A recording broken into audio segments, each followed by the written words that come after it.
400 पार करेंगे तो सबसे पहले आरक्षण खत्म कर देंगे। इन्हीं के शीर्षस्थ जो आरएसएस के लोग हैं वो बार बार अपने बयानों में कहे कि आरक्षण पर समीक्षा होनी चाहिए।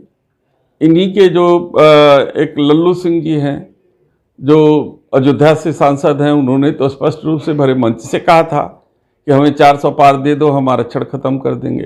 तो कहने का जो मतलब है कि इनके नेताओं के जो बयानात थे वो इनकी अंतरात्मा की आवाज़ थी।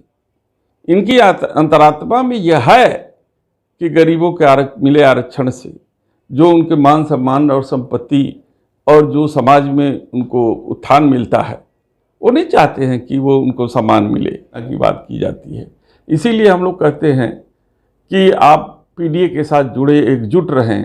बटोगे तो ये लोग जो है आपके सारे जो है कि हिस्सेदारी काट देंगे। उत्तर प्रदेश के मुख्यमंत्री जिस तरीके से अपने बयान में बोले कि बटोगे तो कटोगे, अब ये नारा हर जगह पे गूंज रहा है, चाहे यूपी हो, बिहार हो और महाराष्ट्र में तो पोस्टरबाजी शुरू हो गई है। लेकिन इस पोस्टरबाजी से भारतीय जनता पार्टी को कितना लाभ मिलेगा और इंडिया गठबंधन के जो वहां पे प्रत्याशी हैं या छत्तीसगढ़ मान लें या महाराष्ट्र में, इससे इस स्लोगन से कितना लाभ पहुंचेगा, जिसको हम बात करने के लिए आ गए हैं चंदौली के सांसद वीरेंद्र सिंह जी से हम बात करेंगे।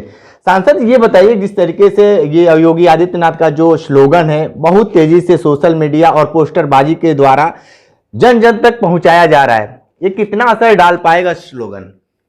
पहले तो माननीय मुख्यमंत्री जी को स्पष्ट करना चाहिए कि कौन बटेगा और कौन कटेगा। लेकिन हम स्पष्ट कर रहे हैं कि हमारे पीडीए के साथी विचार करें। यदि बटेंगे तो ये लोग हमारा आरक्षण छीन लेंगे, यदि बटेंगे तो देश की संसाधन में जो हिस्सेदारी पीडीए के प्लेटफॉर्म से मिलने वाली है उसको कमज़ोर करेंगे। इसलिए सभी हमारे पीडीए के साथी जो समाजवादी मानसिकता से जुड़े हुए हैं वो सब एकजुट होकर के इनसे जवाब दें इनका और इनकी साजिशों को नाकाम करें। सत्ता में बैठे लोग लगातार ये कह रहे हैं कि ये जो इंडिया गठबंधन थे लोकसभा चुनाव में ये लोग आरक्षण को, संविधान को लेकर एक मोहरा बनाए और झूठे अफवाह फैलाए, इसके वजह से थोड़ा सा हम लोग नीचे आए। लेकिन इस बार ये जो नारा है एकदम सही है। भाई दिक्कत इस बात की है कि इन्हीं के शीर्षस्थ नेता ने कहा कि हम 400 पार करेंगे तो सबसे पहले आरक्षण खत्म कर देंगे। इन्हीं के शीर्षस्थ जो आरएसएस के लोग हैं वो बार बार अपने बयानों में कहे कि आरक्षण पर समीक्षा होनी चाहिए।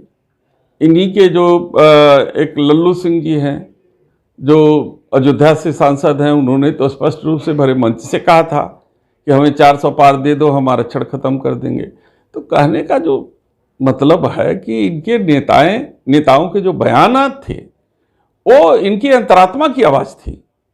इनकी अंतरात्मा में यह है कि गरीबों के मिले आरक्षण से जो उनके मान सम्मान और संपत्ति और जो समाज में उनको उत्थान मिलता है, वो नहीं चाहते हैं कि वो उनको सम्मान मिले।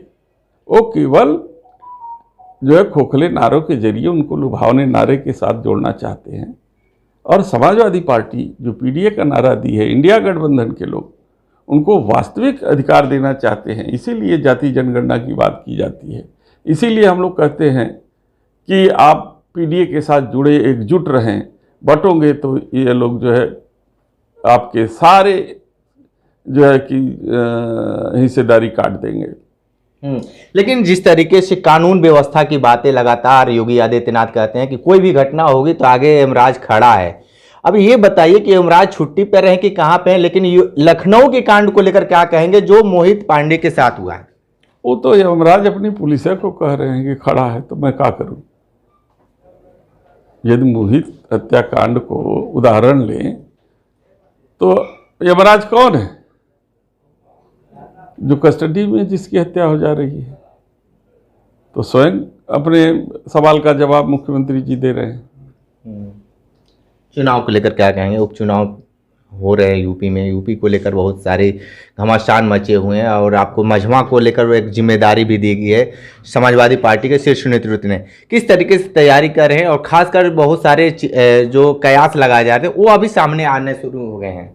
देखिए, हम 9 सीट जीतेंगे भारतीय जनता पार्टी अपने अंदरूनी कलह, आपस के मतभेदों से स्वयं कमज़ोर हो जाएगी और हमारी जो पीडीए है वो तेजी के साथ एकजुट होकर के इस बार 9 की 9 सीट जीतेगा।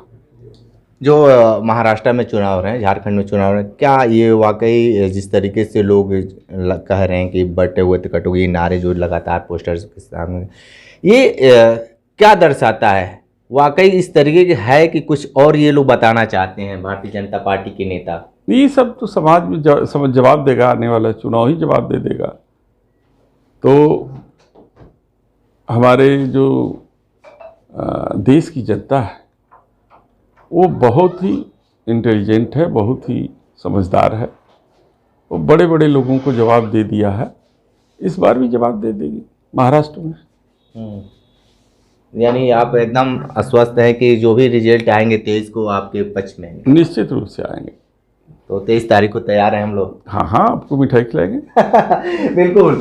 तो आप सुन रहे थे सांसद वीरेंद्र सिंह जी, बहुत सारी बातें बताए हैं, लेकिन जो इस तरीके से बटोगे तो कटोगे के वो भी जो ये बातें आ रही है उसको पे भी इन्होंने बहुत बड़ा प्रश्न खड़ा कर दिया है कि जो पीडीए का जो बातें हो, आरक्षण का हो, संविधान को लेकर जिस तरीके से ये बातें कर रहे हैं, तो हर लोगों को एकत्रित रहने की भी जरूरत है।